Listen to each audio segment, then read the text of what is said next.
سب سے پہلے میں سلام پیش کرتا ہوں غلام حیدر وائن شہید کو کہ وہ پاکستان کے وہ ہیرو ہیں، وہ لیڈر ہیں جنہوں نے پاکستان میں نظریاتی سیاست کی بنیاد رکھی 30 سال پہلے اور مسلم لیگ کو پھر سے زندہ کیا، اور انہی کی وجہ سے ہمارا جو ادارہ ہے نظریہ پاکستان ٹرسٹ، جس کا میں الیکٹڈ وائس چیئرمین ہوں لاہور میں، اور باب پاکستان اور ایوان قائد اعظم، یہ انہی کی کاوشوں سے ہوا۔ کانجو صاحب نے بڑی اچھی بات کی کہ 30 سال گزر گئے ہیں غلام حیدر وائن شہید کو کی برسی ہو رہی ہے۔ اس دوران کئی سیاستدان آئے، کئی کروڑ پتی ارب پتی آئے، جرنیل بھی آئے، جج بھی آئے۔ آپ بھول گئے ہیں کون وزیر اعظم اور پریزیڈنٹ تھا، لیکن غلام حیدر وائن صاحب کو عزت، احترام اور محبت کی نگاہ سے دیکھا جاتا ہے، کیونکہ ان کی جو کنٹریبیوشن ہے سیاسی میدان میں وہ انوکھی ہے۔ اور میں کیوں ان کو نیشنل ہیرو کہہ رہا ہوں؟ اس کی 3 وجوہات ہیں۔ ایک، نظریاتی سیاست، نظریات کی بنیاد پر، اور کیا نظریات تھے؟ قائد اعظم محمد علی جناح، علامہ اقبال اور مادر ملت فاطمہ جناح کے قول اور افکار کو آگے، نظریات کو آگے لے کے چلے، اور انہوں نے، لوگ آتے ہیں کوئی پلاٹ لیتے ہیں اپنے خاندان کے لیے، کوئی پیسہ بناتے ہیں، انہوں نے کہا نہیں، میں نے ادارہ بنانے ہیں جو نظریہ پاکستان کو اجاگر کریں گے۔ اور ابھی آپ دیکھ لیں کہ نظریہ پاکستان ٹرسٹ، ایوان قائد اعظم، باب پاکستان زندہ مثال، وہ نظریاتی سیاستدان تھے، نمبر 1۔ دوسری بات، ایمانداری۔ میرے خیال میں پچھلے 30 سالوں میں اتنا ایماندار سیاستدان اور سیاسی لیڈر پاکستان میں نہیں کوئی۔ کمال۔ آج کل تو دیکھیں، خبر سے دیکھیں، ہر کے خلاف نیب کیس ہے، زیادہ تر سیاستدان کے خلاف، لیکن آپ دیکھیں ان کے خلاف ایمانداری کے اوپر وہ بالکل قائد اعظم محمد علی جناح اور قائد ملت لیاقت علی خان اور عبدالرب نشتر کے نقش قدم چلے، آنسٹ اینڈ اپرائٹ۔ اور تیسری بات، ان کی درویشی۔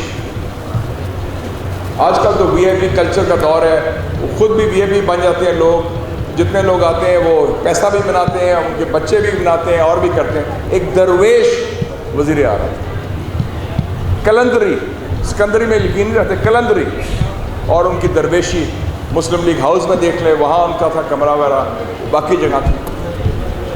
اور مجھے یہ فخر ہے کہ میں خود ایک مسلم لیگ خاندان سے ہوں۔ میرے والد صاحب ایم ایس ایف کے لوگ بھی نعرے لگا رہے تھے، مسلم اسٹوڈنٹس فیڈریشن کے بانیوں میں سے ہیں کرنل امجد حسین سید صاحب، اور انہوں نے 1937 میں لکھنؤ میں قائد اعظم سے ملاقات کی اور 1940 میں بھی لاہور میں ملاقات کی۔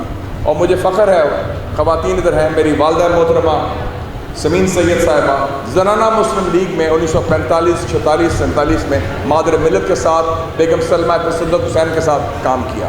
تو یہ ہماری اساس ہے۔ اور قائد اعظم کا آپ دیکھیں، یہ ایک ادنیٰ سپاہی تھے غلام حیدر وائن شہید صاحب۔ قائد اعظم نے پاکستان بنایا۔ ابھی ہم بات کرتے ہیں امریکہ کی، آئی ایم ایف کی، اسٹیبلشمنٹ کی۔ قائد اعظم کے پاس کوئی ایٹم بم نہیں تھا، کوئی فوج نہیں تھی، کوئی بگ بینک بیلنس نہیں تھا۔ برٹش اسٹیبلشمنٹ سب ان کے خلاف تھے، اپنے مسلمان لیڈرز بھی خلاف تھے، کانگریس بھی خلاف تھی۔ قوت ایمانی، کردار، قیادت اور ایماندارہ قیادت، انہوں نے پاکستان بنایا اس وقت۔ اور قائد اعظم نے جب پاکستان بنایا تو ان سے پوچھا گیا، ایک امریکن جرنلسٹ آئی، اس کا نام تھا مارگریٹ وائٹ، کہ what is the future of Pakistan, what is Pakistan role going to be, Pakistan کا کیا مستقبل ہے، پاکستان کا کیا کردار ہے۔ اور یہ بات نومبر 1947 کی ہے، اور یہ سٹوری کور سٹوری ہے، اور میں کہوں گا غزالہ کو کہ آپ یہ سٹوری اردو میں ترجمہ کرا کے چھاپیں، یہ انٹرویو قائد اعظم کا، یہ گوگل میں بھی ہے، یہ جنوری 48 میں چھپا لائف میگزین میں۔ انہوں نے کہا Pakistan is the pivot of the world, placed on the frontier where the future geopolitics revolve. Pakistan دنیا کی عالمی سیاست کا ایک محور ہے جس کے ارد گرد عالمی حکمت عملی گھومے گی، اور ہمارا ایک کلیدی کردار ہے جس خطے میں ہے اور جو ہمارا ایک آئندہ کا رول ہے. اور پاکستان میں اس وقت الیکشن کی طرف جا رہے ہیں. میں چاہوں گا کہ پاکستان مسلم لیگ اگر واقعی بیانیہ کی بات ہوتی ہے تو بیانیہ بڑا واضح ہے، وہ نظریاتی بیانیہ ہے اور وہ آگے دیکھنے والا بیانیہ ہے جس کی بنیاد عوام کو ریلیف دینا، عوام کو حقوق دلانا. میں 1998 میں وزیر مہمانداری تھا اور ساؤتھ افریقہ کے بڑے لیڈر آئے. نیلسن منڈیلا بہت عظیم لیڈر تھا. منڈیلا صاحب سے میں نے 3-4 دن گزارے. میں نے پوچھا، بڑے عظیم لیڈر تھے، ان کی کتاب بھی دی مجھے. میں نے کہا کہ سب سے بڑی بات کیا ہوتی ہے سیاستدان کے لیے، کیا کوالٹی بڑی سب سے امپورٹنٹ ہے؟ انہوں نے کہا جنراسٹی، دل بڑا رکھنا. یہ اصلی بات ہے. پیچھے نہ دیکھیں، آگے کی طرف دیکھیں. اور کہتا ہے اسی لیے میں 27 سال قید رہا، قید تنہائی بھی رہا.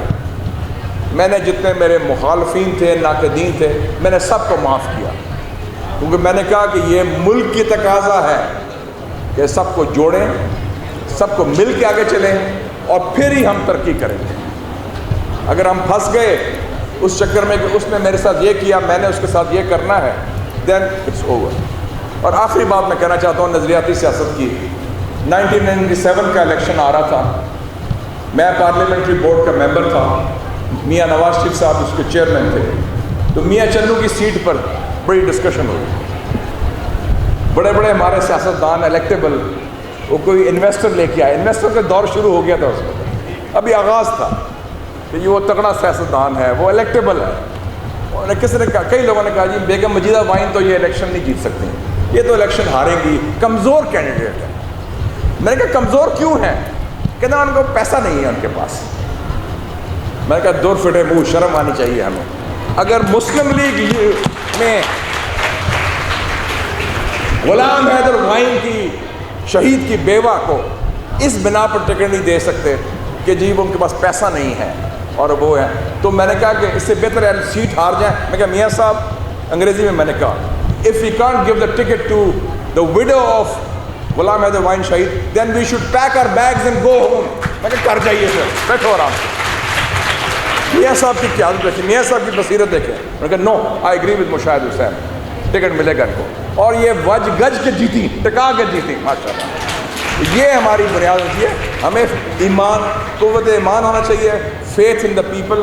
پاکستان کا روشن مستقبل ہے, لیکن پاکستان کو اس پر دست شفا کی ضرورت ہے, اے ہیلنگ ٹچ. سب کو ساتھ لے کے چلیں تاکہ بالکل. اور میں سمجھتا ہوں کہ خواتین کا بڑا کلیدی کردار ہے. جب قائد اعظم نے فیصلہ کیا پاکستان بنانے کا, 1937 کا لکھنؤ سیشن جب ہوا اکتوبر میں, میرے والد صاحب اس میں شریک تھے, انہوں نے بتایا پہلا کام انہوں نے کیا کہ اپنی ہمشیرہ کو ساتھ کہا کھڑی ہو جائیں, خواتین کو موبلائز کیا, اور دوسرا انہوں نے نوجوانوں کو موبلائز کیا, youth wing and women's wing. اور پھر پاکستان خواتین کے بغیر ناممکن تھا, نوجوانوں اور اسٹوڈنٹس کے بغیر ناممکن تھا. تو میں آپ کو پھر مبارکباد دیتا ہوں, اور غزالہ ویل ڈن. آپ کو کوئی سرکاری ایوارڈ کی ضرورت نہیں, ابھی 250-300 ایوارڈ تو بھی بانٹے ہیں انہوں نے. آپ کے ایوارڈ آپ دلوں میں بستی ہیں, مجیدہ وائن دلوں میں بستی ہیں ساری.